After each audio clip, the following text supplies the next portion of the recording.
हाल चाल उम्मीद करता हूँ सब खैरियत से होंगे कि आज हम ईद के हवाले से प्रोग्राम लाए हैं आपके लिए ट्रू स्टोरी विद राय हरूर के साथ। और पाकिस्तान तहरीक इंसाफ के सीनियर रहनुमा राय काज़म खरल के पास आए हैं और उनसे जाने की ईद के हवाले से पैगाम क्या देने चाहेंगे हमारी आवाम को, और इमरान खान की हुकूमत के बारे में अगला क्या लाया है राय साहब थोड़ी सी हमें जी। पहले तो अहले इस्लाम को ईद उल फितर की ढेरों खुशियाँ मेरी तरफ से और सबको मेरी तरफ से ईद उल फितर मुबारक हो। और इंशाअल्लाह ताला मैं पूरे पाकिस्तान को ये पैगाम देना चाहता हूँ कि इस वक्त आप लोगों ने घर नहीं बैठना, बल्कि निकलना है, अपनी खुददारी के लिए निकलना है, अपने मुल्क के लिए निकलना है और इमरान खान का साथ देना है आप लोगों ने। और इंशाअल्लाह ताला इमरान खान का जो मौक़िफ़ है वो इन डाकुओं और चोरों से पॉजिटिव है, और इमरान खान जो है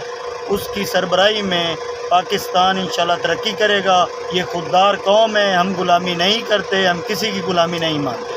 और इंशाअल्लाह ताला आप देखेंगे कि मई की एंड में इंशाअल्लाह ताला आप देखेंगे कि पाकिस्तान में इलेक्शन होंगे। ये इम्पोर्टेड हुकूमत नामंजूर और ये शरीफ ख़ानदान, ये चोरों का टब्बर, ये अमेरिका का ग़ुलाम, ये चाहते हैं कि पाकिस्तान जो है वो ग़ुलामी करे। इंशाअल्लाह ताला पाकिस्तान जो है वो इस ग़ुलामी से आज़ाद होगा और इमरान खान ही आज़ाद करेगा।